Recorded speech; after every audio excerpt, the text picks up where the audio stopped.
This is not a casual pursuit of history or folklore. It is a rediscovery of the sciences and technologies our ancestors left inscribed on the walls of Egypt, technologies that underpin much of what the modern world considers invented by Europeans. In truth, many innovations, ranging from rudimentary electricity to architectural mastery, originated with our forebears. For example, the concept of using crystalline structures to conduct energy, which we see depicted on the walls of ancient temples as early as 2500 BCE, laid the groundwork for later breakthroughs in lighting and power generation that Europeans later claimed as their own.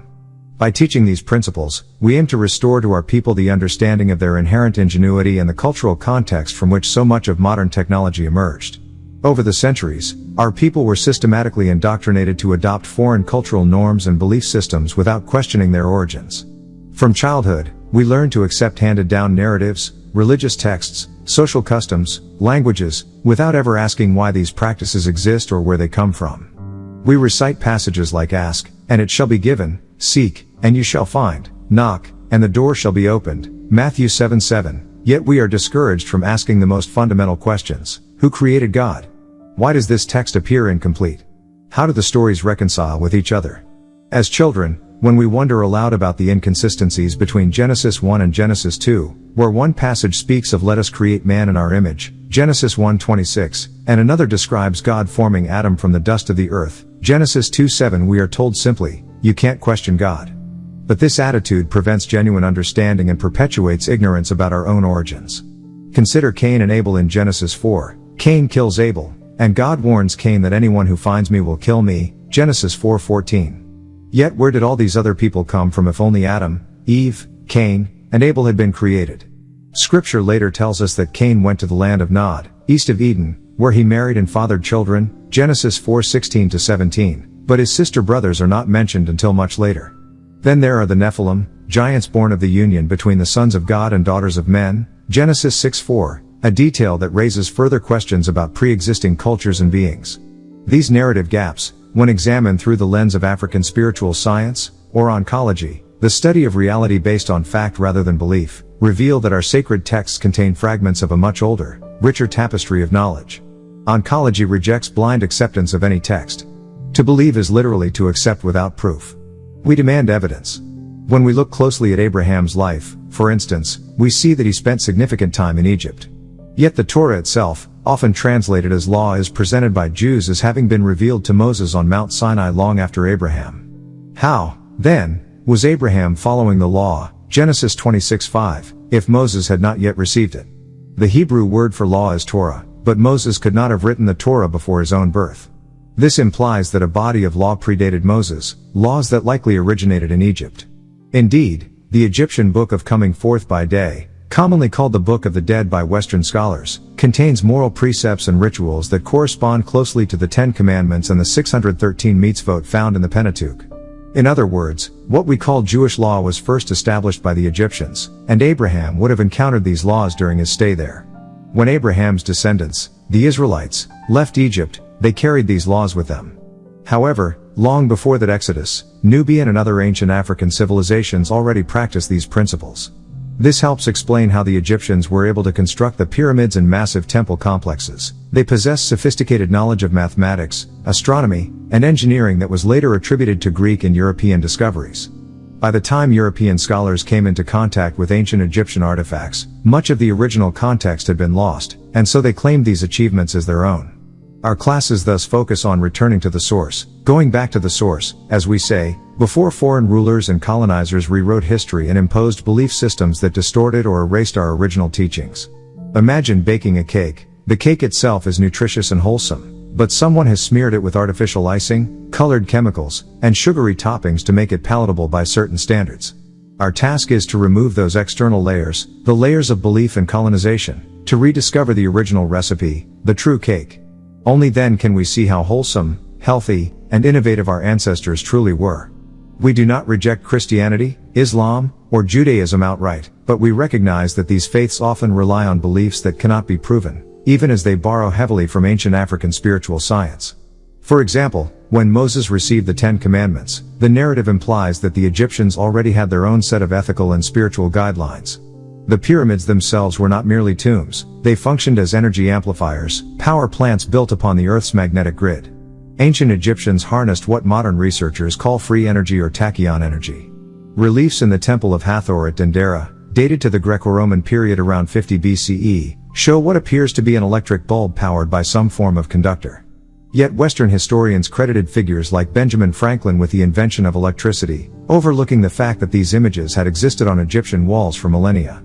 By learning these technologies now, we reassert the truth of our people's inventive power. Because of plate tectonics and shifts in the Earth's axis over thousands of years, these magnetic grids have moved. Ancient pyramid sites in Egypt aligned perfectly with the grid at their time of construction. Today, those alignments have shifted slightly, making the pyramids less effective if they were still used as energy sources. As our ancestors moved along the Nile and beyond, they carried this knowledge with them, building pyramids first in Nubia, the Kingdom of Kush, and then further north in Egypt. In Nubia, today's Sudan, there are over 200 pyramids, many of which predate the ones in Giza.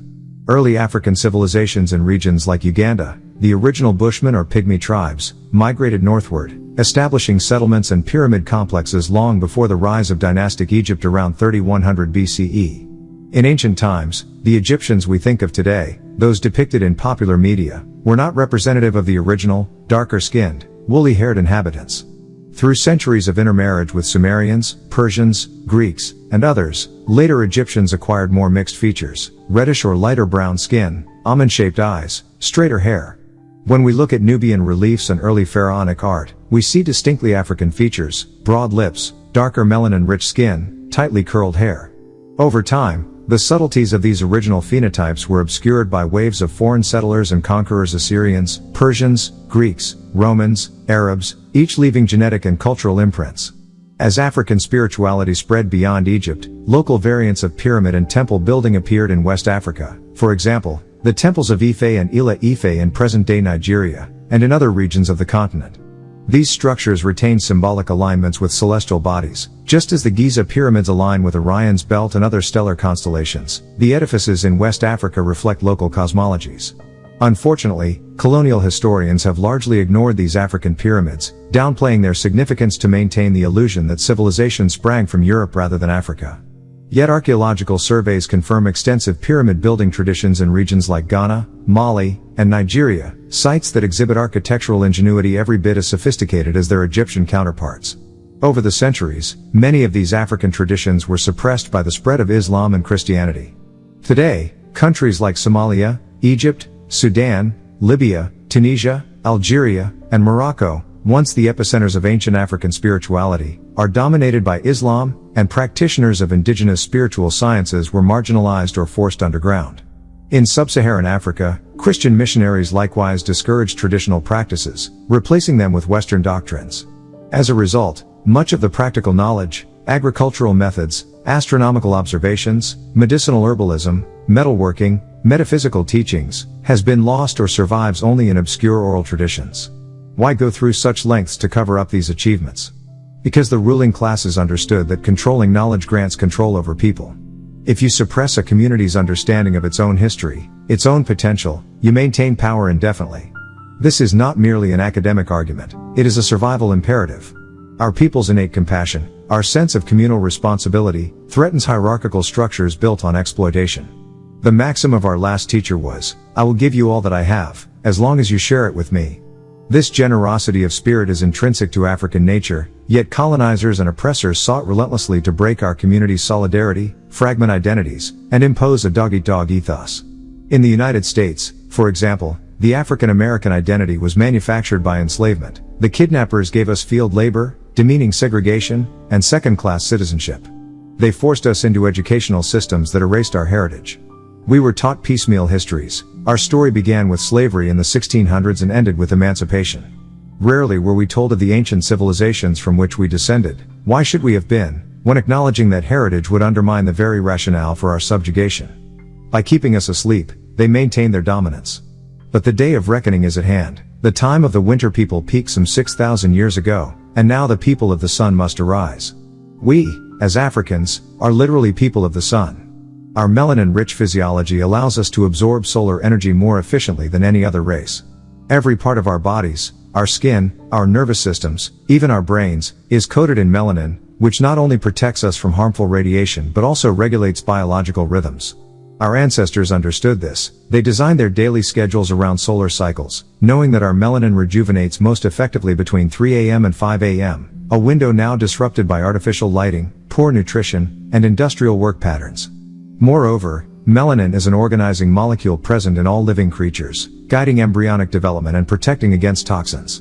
In short, melanin underlies our physical, mental, and spiritual resilience. Unfortunately, decades of industrialized food production, fast food marketing targeted at African American communities, and widespread use of stimulants, coffee, energy drinks, have toxified our bodies, including our melanin. Late nights, high sugar diets, and exposure to pollutants further degrade this precious molecule. As a result, we see higher rates of mood disorders, metabolic diseases, and other ailments in African-descended populations. Reclaiming our spiritual science requires that we relearn how to nourish our melanin, through whole foods, regulated sleep patterns, and reconnection to natural environments. Just as important as physical restoration is psychological deprogramming. Western education systems taught us to view ourselves as inferior, incapable of producing great art, science, or philosophy. Yet the greatest athletes, lawyers, doctors, and inventors have always been our people. They only needed an environment that recognized and nurtured their talents. By studying our own cosmology, our own history of invention, and our own spiritual sciences, we awaken dormant genius and reaffirm our rightful place as creators, not merely consumers of external culture. Perhaps you have seen the image of the Crystal City or Mothership. We call it the Crystal City, but it's also referred to in the Book of Revelation as the New Jerusalem, the celestial metropolis. On that canvas, the depiction is not merely symbolic, it encodes sacred geometry and cosmological alignments. In Western Christianity, the Lord's Prayer begins, "Our Father, who art in heaven, hallowed be thy name." The Greek word for heaven in that passage is Oranos, which sounds remarkably like Orion. In fact, in ancient times the constellation Orion was called the heavenly throne, the abode of powerful spirits and deities. When Jesus taught his disciples to pray, "Thy kingdom come, thy will be done on earth as it is in heaven," the heaven he referenced was this same cosmic realm, Orion. Look at the 3 Great Pyramids of Giza. They are not random monuments, they align precisely with the stars in Orion's belt. The shafts inside the Great Pyramid also point toward Orion and Sirius, Orion representing masculine, Osiris energies, and Sirius representing feminine, Isis energies. This confirms that the Christian concept of heaven or Oranos was borrowed from the Egyptians, who built these structures as portals to the celestial realm. At the Pyramid of Khufu, Cheops, the northern shaft points to Thuban, Alpha Draconis, once the North Star, while the southern shaft aligns with Alnitak, the southernmost star in Orion's belt, circa 2500 BCE. The pyramid complex as a whole maps out the intersection between Earth and the heavens, enabling initiates to ascend spiritually by following the encoded path. These revelations underscore our broader mission, to reclaim the knowledge hidden by centuries of propaganda. Christians and Muslims alike may scoff, claiming that their scriptures are wholly original or divinely revealed in a vacuum. But when one examines the corporate authorship of these texts, Moses, Muhammad, Paul, and anonymous scribes, it becomes clear that all these religious traditions are syncretic, drawing from older African spiritual science. We do not aim to dismantle people's faith, rather, we show how these familiar doctrines emerged from our own ancestral wisdom and how, by reconnecting with those roots, one deepens their spiritual understanding. We teach how to recognize the signs in ourselves and our environment, how to harness the latent energies of the sun through proper diet and sleep, how to interpret ancient symbols, such as the Crystal City and Orion's Belt, and how to apply African spiritual science to modern life. In doing so, we awaken the people of the sun, restoring our rightful heritage as innovators, healers, and spiritual pioneers. Above all, we offer the answer to the most fundamental question: who are we, and what is our purpose? By seeking truth rather than accepting unexamined beliefs, we break the shackles of cultural amnesia and step into our full potential, ascended beings on a journey back to the stars. The evidence clearly shows that our African ancestors were in profound communication with intelligences from other star systems, intelligences that furnish them with the precise scientific knowledge and architectural blueprints for structures whose construction methods still elude modern understanding. Consider the Great Pyramids of Giza. These monuments sit with perfect alignment to true north, their dimensions based on intricate astronomical calculations. How did people living over 6,000 years ago achieve such feats? The only reasonable conclusion is that they obtained this advanced knowledge from beings beyond our world. These ancient Egyptians were not Arabs. Arabs arrived in North Africa many centuries later, after layers of indigenous populations had already settled and created sophisticated civilizations. The narrative that portrays Egypt as essentially an Arab or Semitic culture is historically inaccurate. Egypt is, and always has been, fundamentally African. In fact, just as European colonizers later invaded and subjugated the Americas, driving Native Americans from their lands, massacring them, and erasing their achievements, so too did Arab forces invade Egypt, suppressing the indigenous African identity and supplanting native traditions with foreign cultural and religious impositions. This pattern of domination repeats throughout history. Invaders claim to bring civilization, yet they often destroy or appropriate the achievements of the original inhabitants. Despite this, Africa has always been the wellspring of advanced knowledge. Every major civilization, Chinese, Indian, Mesopotamian, Greek, and beyond, sent emissaries and students to Egypt to learn. In the wall reliefs of ancient temples, you can still see carved depictions of Asian and Caucasian figures standing side by side with Africans, all engaged in scholarly pursuits. They did not come to conquer Egypt, they came to learn from the center of global civilization. Yet today, many people, particularly those of European descent, go to great lengths to deny the fact that our African ancestors were the most intelligent and scientifically advanced civilization on Earth. They spin fanciful tales of internal Egyptian genius, conveniently ignoring the clear markers of extraterrestrial influence embedded in the monuments themselves. For instance, certain rare minerals and metals used in modern electronics, elements found in cell phones, exist in their purest, highest grade deposits only in Africa. Those same elements power the universal mobile communications upon which our contemporary societies depend. If you trace the supply chain for tantalum, coltan, or rare earth minerals, you will find their origins almost exclusively in African soil. That is why certain global powers have worked tirelessly to destabilize African nations, so they can control those resources without interference. When Africans remain disunited and unaware of their shared heritage, it is far easier for foreign corporations and governments to exploit the continent. When you examine ancient rock art and lithic sites across Africa, you begin to see how our ancestors mapped the heavens. One of the oldest known star maps, predating Stonehenge by millennia, was discovered in the border region between Egypt and Sudan, historically Nubia. Researchers using supercomputers have matched the engraved constellations on these slabs to configurations in Orion's belt and other stellar groupings as they appeared over 25,000 years ago. This is not a crude or coincidental pattern, it is a precise astronomical chart. The engravings demonstrate that people living in prehistoric Africa understood celestial mechanics, precession of the equinoxes, and could accurately track stellar movements. How could humans 25,000 years ago, lacking telescopes and modern instruments, possess this level of celestial knowledge? The logical answer is that they were in direct contact with extraterrestrial intelligences, ancient astronauts, as some researchers call them, who shared advanced technologies and cosmic wisdom. Over time, as these extraterrestrials became venerated in local mythologies, they were eventually deified, their visits recast as interventions by gods such as Ra, Osiris, and Thoth in Egyptian lore. These same beings or their influence are echoed in the scriptures of later monotheistic religions. The gods who descended from the heavens and interacted with humanity were reinterpreted by religious scribes, forming the basis for tales of angels and prophets in the Bible and the Quran. But those stories are essentially heavily edited, mythologized versions of ancient, extraterrestrial visitations and technological gifts. The holy texts commanded absolute faith, discouraging inquiry or the questioning of the narrative. Yet, as intellectual seekers, we must dig beneath the veneer of these holy books to uncover the underlying truth, that our ancestral forebears were not only exceptional but were literally in contact with beings from other worlds who guided them in constructing awe-inspiring monuments, developing mathematics, and establishing the earliest forms of astronomy. Let us turn to the symbolism of the ankh. This hieroglyphic emblem, often rendered as a looped cross, is not a simple Egyptian cross or a derivative of later Christian iconography. The ankh predates the spread of Christianity by thousands of years. It symbolized life and eternal life to the ancient Egyptians.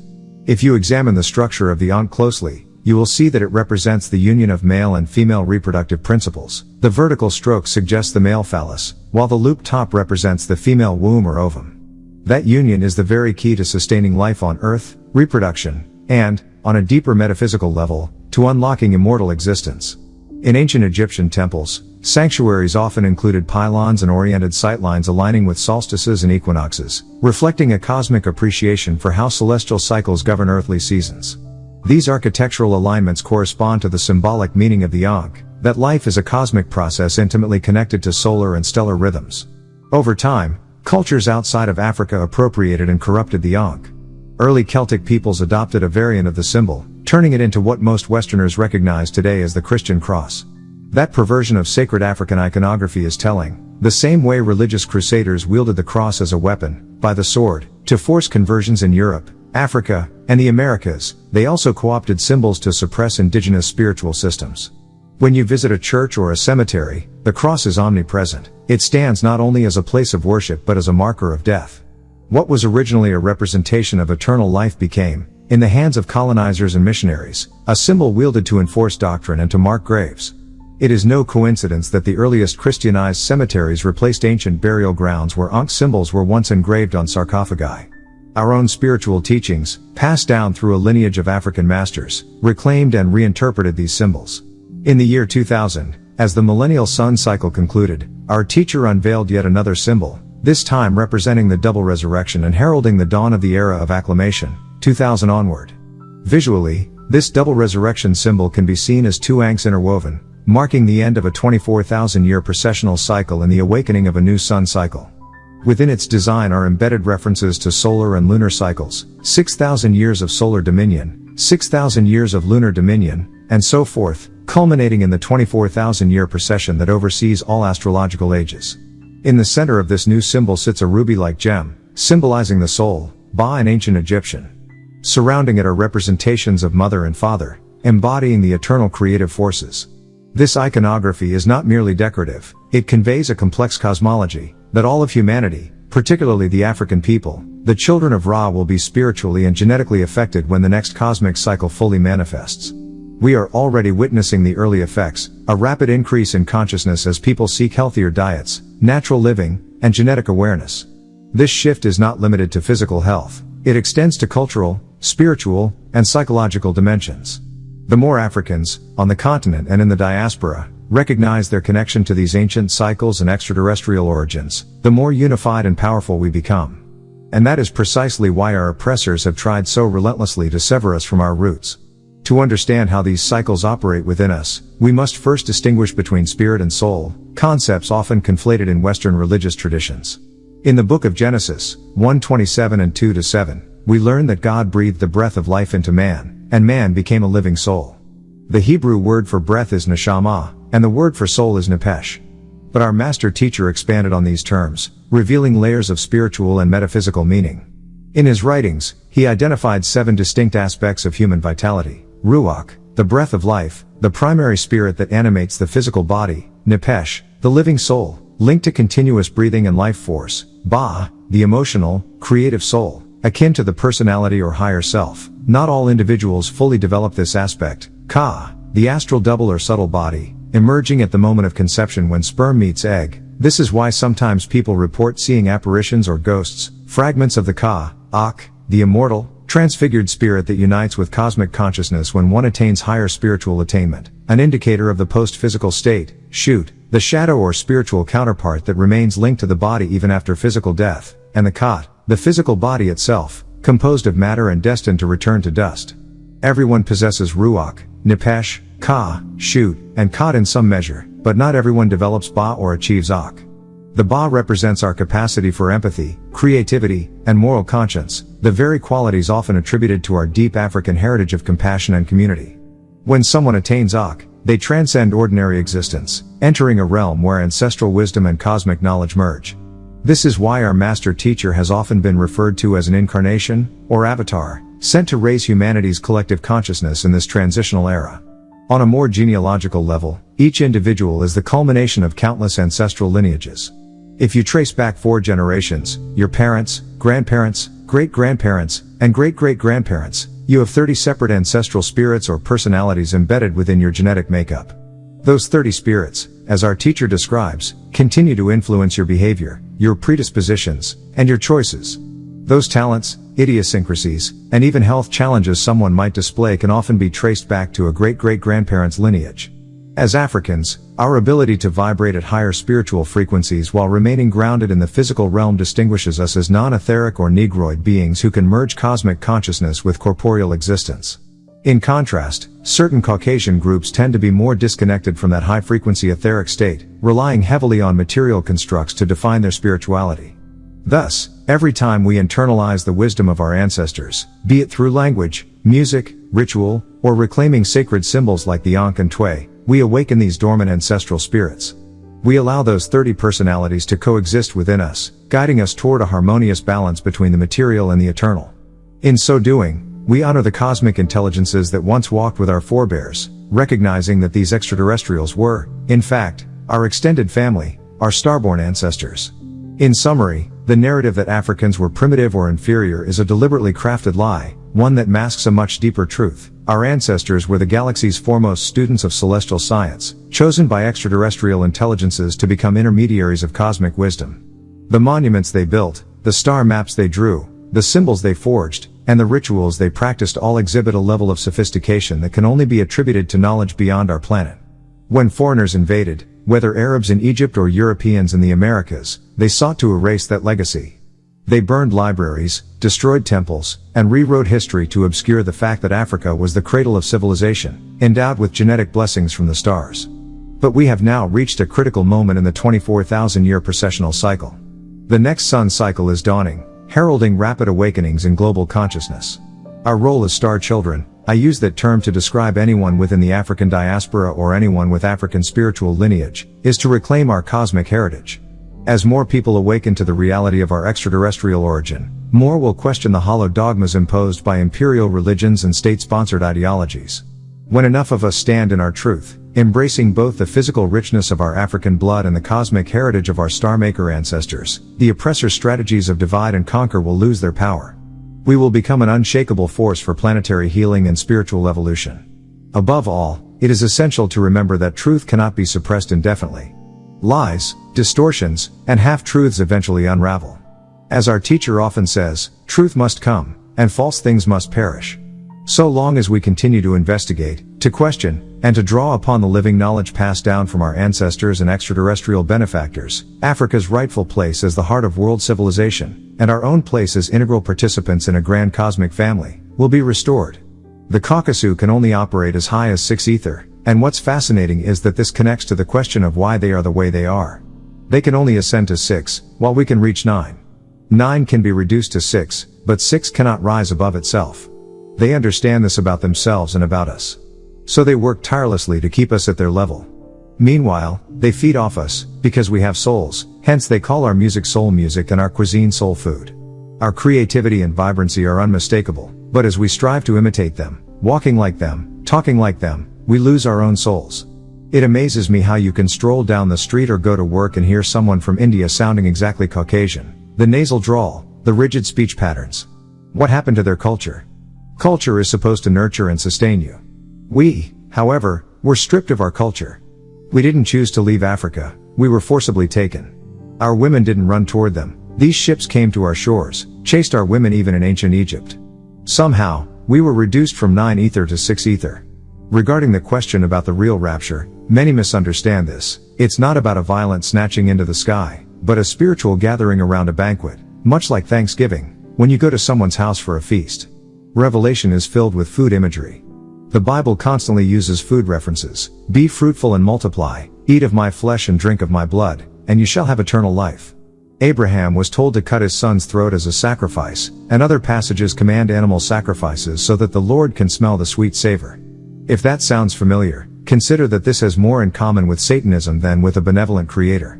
God in the Bible demands human and animal sacrifices, just as ancient pagan religions did.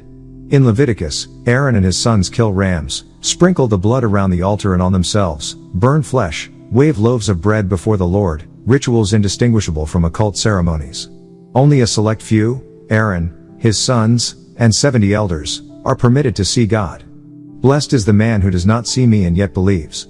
Yet here the text describes a reptilian deity, a serpent being that walks and talks in the Garden of Eden. Snakes cannot talk, unless we interpret serpent symbolically. But why use the word dragon? A dragon is even more suggestive of a humanoid reptilian.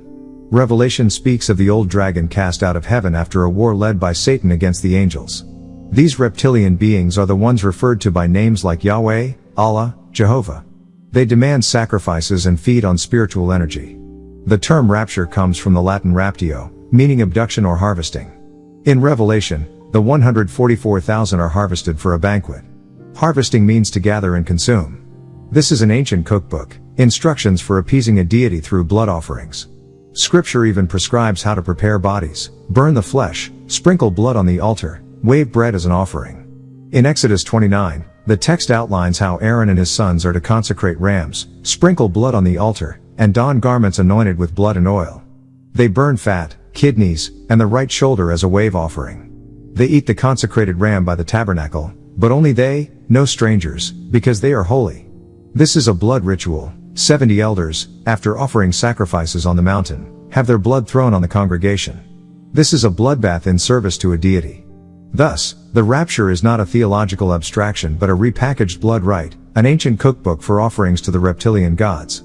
The dietary laws in the Torah ensure the people remain physically pure, free of disease, so that their flesh and blood are clean offerings. Good meat costs more, just as these beings want the best sacrifices. If you obey these guidelines, you will be taken up, that is, consumed, yet you aren't told this truth. The original texts were burned or taken from ancient Egypt and Babylon. The earliest records describe reptilian beings, Apis in Egypt, Anunnaki in Babylon, who consume human flesh and blood. As you study ancient religions, Christianity, Islam, Hinduism, Judaism, the oldest strata reveal serpent deities. Even African oral traditions speak of serpent spirits dwelling beneath the earth. In Exodus 29 and elsewhere, the scripture prescribes taking a bull's hide, burning it, offering it as a sin offering, then consecrating a ram by laying hands on its head, killing it, sprinkling its blood, burning its fat, a ritual of transformation and anointment.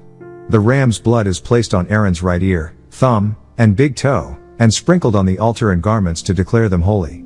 This is indistinguishable from occult blood magic. Afterwards, Aaron and his sons eat the ram's flesh by the tabernacle, but they alone may partake, for it is a holy convocation. Strangers may not eat it. Then 70 elders, after offering sacrifices at Mount Sinai, have the blood cast on them. This is a covenant sealed by blood, more akin to dark rites than benevolent worship.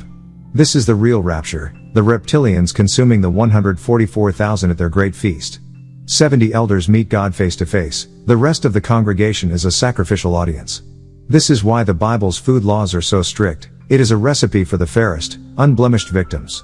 The feast is not a celebration of salvation but a banquet for these bloodthirsty beings. As shocking as this sounds, the whole biblical narrative, from Genesis to Revelation, binds the faithful to these reptilian gods. The version we have is a distorted retelling, rewritten to conceal the original blood cult.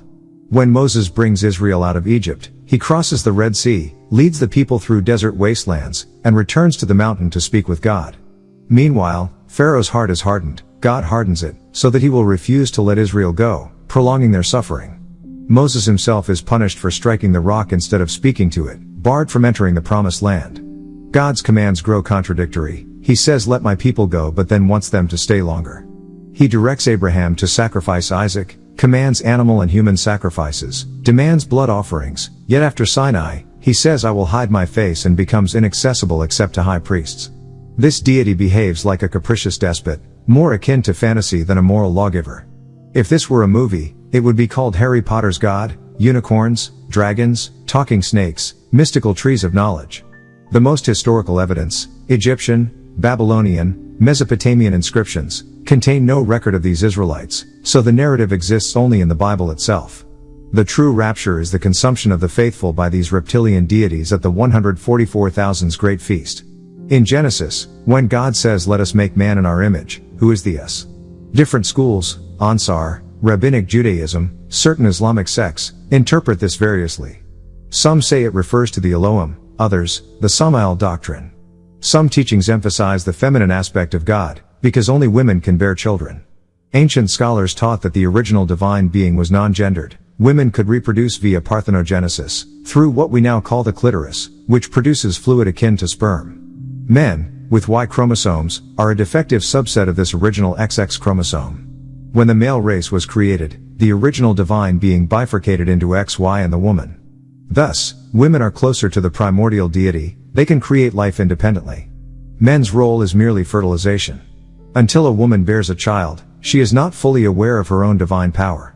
The clitoris is a vestigial reproductive organ from an earlier stage, hidden but potent.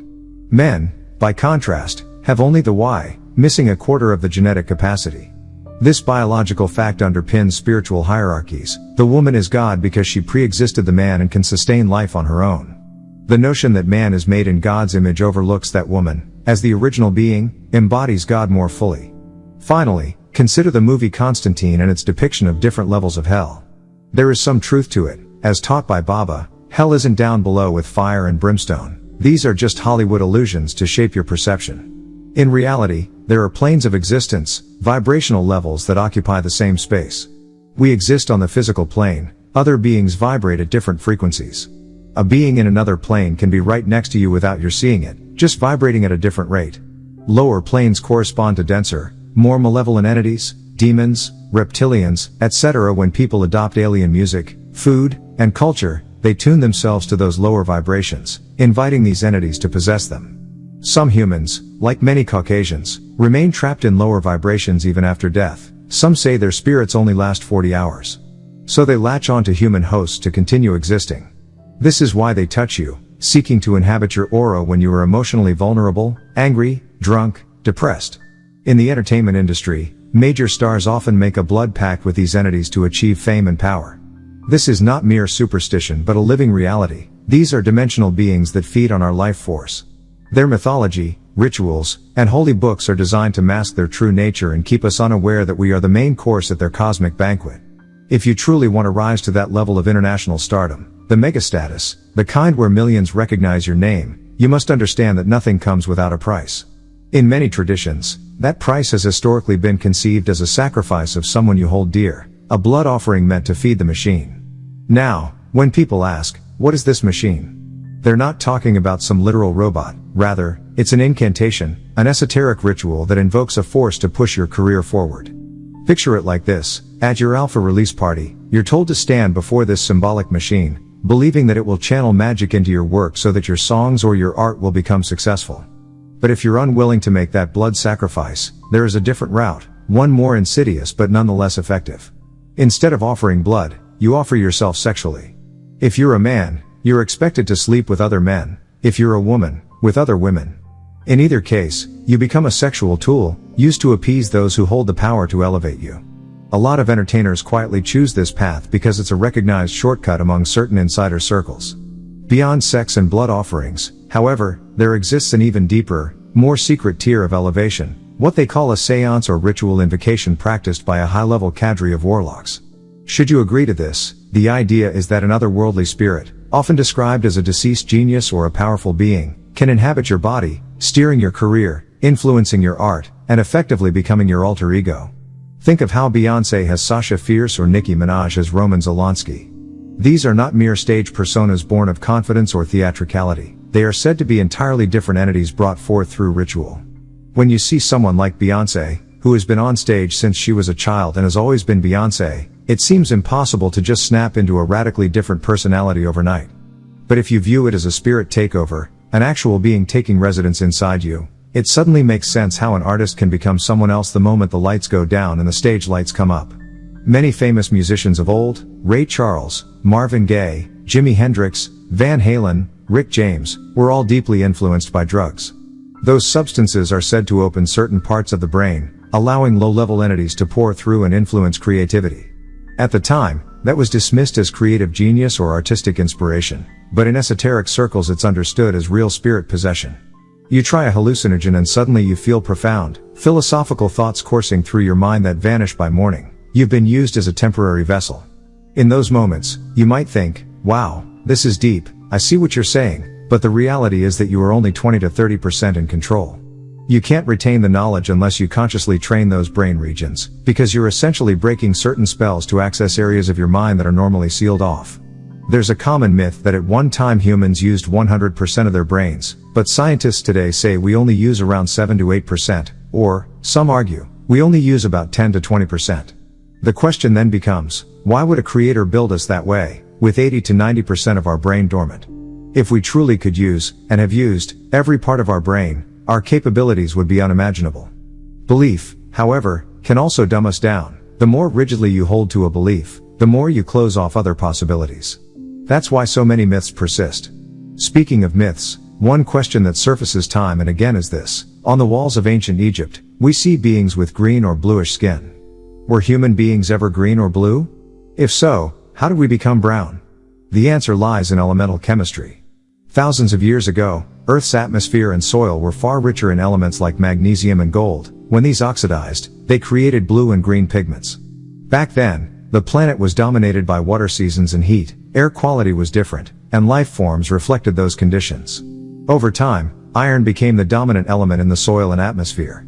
When iron rusts, it produces reddish-brown hues. As oxygen levels stabilized, humans gradually took on a brownish tone. Even today, you can see traces of those ancient grays and blues in birthmarks on some newborns or in certain populations in Africa where residual mineral deposits in the land still tint skin. But as Earth's vibrational state changed and iron took over, our complexion shifted to brown. This leads naturally to the topic of ancestral memory and spirit contact. In one of the key texts written by a modern master teacher, titled Feeding the Forces, there's a discussion about near-death experiences, NDEs, and the E-plane, the ethereal plane. The text argues that physical birth is analogous to real death. When you're born, you enter a world of trauma, fear, and terror that jolts your consciousness into a new reality. But when someone experiences an NDE, they return temporarily awakened, perceiving what many interpret as visions of angels, prophets, or ancestors. These visions feel real, yet they are believed to be projections of the mind, electrochemical conversions of photons and phonons received through our senses and imprinted into memory. Trauma can force the soul out of the body, letting low-level forces slip in under the guise of whatever the person wants to see, Christian prophets, Islamic saints, or any familiar religious figure. Those forces latch onto our fear and trauma, feeding off it. Meanwhile, our deceased ancestors exist on geometric etheric structures, what the Egyptians called the Ka and Ba, maintained by the energy of love and attachment flowing from their living bloodline. In many monotheistic religions, adherents are taught to discard ancestral veneration and focus exclusively on a single deity, severing that protective link. Ancient African traditions, by contrast, pass down rites to commune with and honor ancestors freely. Religion discouraged these practices, fearing they would undermine the power structures that depended on people's dependency on clerical intermediaries. When people feel attacked by malicious spirits, experiencing fear, anger, or depression, conventional religious advice often fails. Instead, the master teacher recommends chanting in your own ancestral language, speaking invocations that vibrate on your unique genetic frequency. These chants create an energetic shield, repelling forces that might otherwise possess you. You literally strengthen the bond with your own lineage by hanging a photograph of a deceased parent or grandparent, speaking to them daily, and learning specific tonal chants preserved in those ancient tongues. By doing so, you feed your own ancestral forces, rendering you less susceptible to outside influence. Remarkably, in June 2008, a clandestine experiment allegedly known as the Hydra Collider succeeded at splitting a subatomic molecule, sometimes referred to as a hydron collateral, which inadvertently opened a gate for lower dimensional entities, demons, to enter our plane at will. These entities, which previously could not cross into our dimension, now find it easy to attach themselves to human hosts, manipulate our unborn children, or even replace them with their own progeny. In effect, by giving life to the dead, you empower these demonic forces. Thus, the master teacher warns, be very selective about any name you adopt or any ritual you perform. Choose names from your own ancient bloodline, the Nile Valley, Kemet, KMT. If you take on a foreign name or a name intended to invoke an external deity, you risk attracting spirits aligned with that lineage rather than your own. Everything in the universe vibrates, our bodies, our emotions, the air and matter around us. Music is simply organized sound energy. When you play or compose music, you're generating a waveform of rarefaction and compression carried by microscopic particles. Certain frequencies can profoundly affect physical objects. Think of an opera singer shattering a glass, or alter emotional states. That's why rock music, with its high decibel levels and particular frequency patterns, can be so damaging. It invites harmful frequencies and lower entities that resonate on those bands. Conversely, by learning to chant in your own tongue, invoking your ancestral deities, you tune yourself to a higher frequency, creating a protective barrier around your consciousness. So where does someone with no background in these matters begin? Awareness itself is the first step. The moment you realize you are somewhere in spiritual terms, you have opened the door to conscious choice. Start with what calls to you most strongly. Your innate curiosity will guide you to the right texts. The master teacher has authored over 500 books on a vast array of subjects. You can pick any title that resonates with your current questions. Each book lays out both theory and practice, allowing you to gradually build your own understanding. Questions often arise about the nature of divine beings. Some ask, the Bible frequently describes God coming down from heaven or ascending to the skies. Doesn't that sound like an extraterrestrial visitation? Indeed, one entire volume by the same master teacher is titled Is God Extraterrestrial? In it, the author points out numerous scriptural references to flying chariots, wheels of fire, clouds that follow the children of Israel in the wilderness, which glow by night, and descriptions of the New Jerusalem in Revelation as a crystal city, very much like a spacecraft. These accounts align more closely with advanced technology than they do with mythical divine manifestations. A Hollywood film loosely based on similar concepts is Knowing, in which a solar flare triggers apocalyptic events, raising the idea that biblical angels or fiery chariots might, in fact, be spacecraft piloted by celestial intelligences. When scripture says, "In the beginning, God created the heaven and the earth," we must ask, if God created heaven and earth, where did God originate? On what ground did he stand before creating heaven? Every detail in these ancient books, clouds, flames, shining wheels, can be reinterpreted as signs of advanced extraterrestrial intervention. Another frequent question is whether black people were historically magicians, whether magic was inherently dark, and if that implies something negative about black culture. To clarify, the term magic actually derives from the Egyptian word magi, referring to a priestly caste in ancient Kemet who studied the science of nature. Far from being dark, they understood how to work with both higher and lower forces in the natural world. They knew that certain sounds, words, and tones could activate or cajole these forces, much like how an opera singer's pitch can shatter glass or how a dog's hearing picks up on ultrasonic whistles humans cannot detect. Words themselves are vibrations, and a name in some ancient cultures was so sacred that revealing it to an outside force, an enemy, a different priesthood, could mean permanent possession. Hence, these Kemet hierophants guarded their great names closely. When Europeans, unfamiliar with these advanced practices, witnessed them in Egypt, they labeled them black magic or dark magic, conflating the color of the practice's origin with maleficent intent. In truth, darkness is neutral. It is simply the absence of chaotic light. In outer space, every object rests in profound darkness, speckled by tiny lights of distant suns and galaxies. If someone woke you by shining a bright flashlight in your face while you slept, you would call that bright light bad. Conversely, a small candle can illuminate your writing desk without blinding you, so context matters. In the same way, white magic and black magic are arbitrary labels, tools of a linguistic ruse. Magic techniques themselves are neutral. Some work with higher force frequencies, traditionally deemed white, and some draw on lower density forces, styled black. The key is to discern and choose, to use only your own ancestral methods, words, and tones.